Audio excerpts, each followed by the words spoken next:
是因为今天是921哦，那在当时对台湾社会的冲击是非常的大，很多人也因此失去了财产啊，而且也失去了家人啊。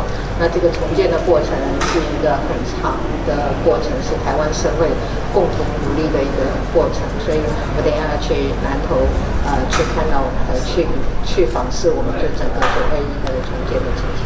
总统今天到了云林哦，很多人当然知道说韩国瑜的夫人的娘家在这边，有没有这种回访的味道？没有了，今天是主办单位的邀请，所以我们来参加这个很有意义的轮椅舞蹈大赛。这个比赛啊，是一种运动啊，对我们行动不方便的朋友更是一种调试身心的一个非常好的一个活动啊。那今天看到这么多人参加，来自这么多的国家。这个我们的主办单位非常的用心啊，那我也看到了台湾社会对这件事情的支持跟爱心。那关于死因病史，那感到何时？将近10年来啊，跟沈先生啊常常在一起啊，也常常聆听他的教诲啊。那大前天深夜的时候，我也去看他啊，那时候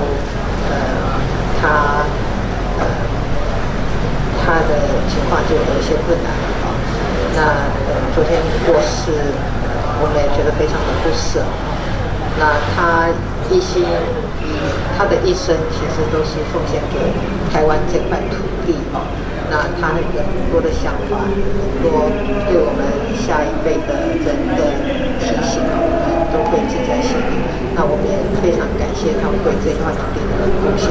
那他虽然到了100多岁，还对我们的年轻人啊，还是常常提示他们年轻人有这个心。总统。